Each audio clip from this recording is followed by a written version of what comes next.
Good morning, dear friends. Today I'm going to tell you about a very interesting exercise. Just now I finished my lower body workout. I did squats, hack squats, a little bit of leg press and leg extension. So when I'm talking about leg extension, you really need to be very careful. Let me clarify the things. I've been squatting for almost 30 years. I'm 43 now. So I want to tell you my secrets of how to keep your knee joints healthy. And you can see this machine. This is called the leg extension machine. And it's very popular among bodybuilders, fitness enthusiasts, and among all those youngsters who want to build a very nice and shapely quads. And most people think that, most trainers think that this is going to give you the teardrop or the separation on your thighs. But that's not the case. Studies have shown that doing deep squats, hack squats, and all those compound movements will develop your quadriceps more. But one important thing you need to remember is that your body fat percentage has to be really very low to see the separation. Leg extension is not the answer. And even if you are going to advise your client to train with a few equipments, it's not like that the gym has got 10 equipments, that it's not mandatory that the client have to go through all the machines. Just like, I'm just giving you an example, there are tons and tons of thousands of medicines in the pharmacy. What happens, the doctor will never give you all the medicines. Just like that, think this machines, the exercise as medicine. Every medicine is not fit for each and every kind of individual. You have to tailor-make the things, you have to tailor-make the exercises to give them maximum benefit. So let us get to the point. The quadriceps muscle contains 4 muscle groups. One is the vastus lateralis, this is the vastus medialis. On top is the vastus, on top of is the rectus femoris, and below that is the vastus intermedius. The function of the quadriceps muscles is to extend the knee only, that's it.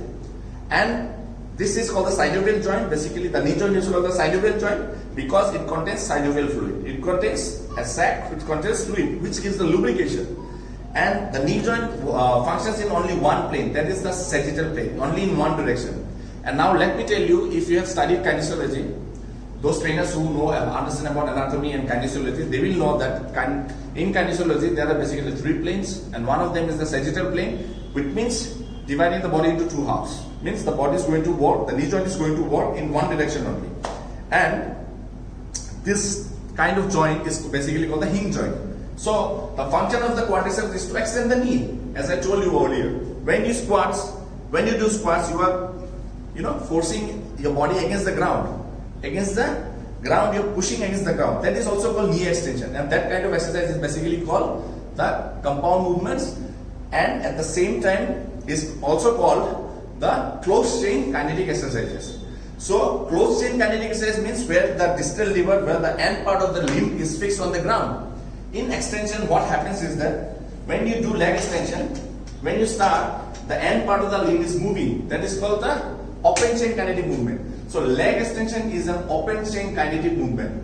And one more thing you need to really give importance is the design of the machine. This is called the cam. The cam is like a half moon. It's not because of the style.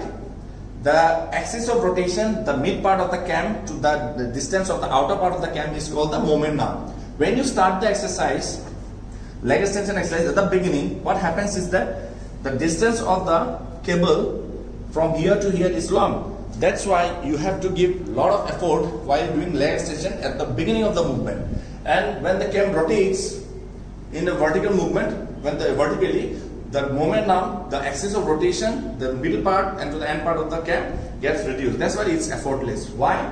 Because the knee joint is like that only. Whenever you strike a ball, it's here, you will get a lot of strength, a lot of stress, but at the end part of the extension, you get lesser effort. So this is basically an exercise which is called the ascending strength curve. Means when the starting of the movement is, when the knees are flexed and when the starting of the movement is tough, and gradually when you are extending the knee, the exercise is getting easier. It means you are gaining more strength. That is called the ascending strength curve. Any movement.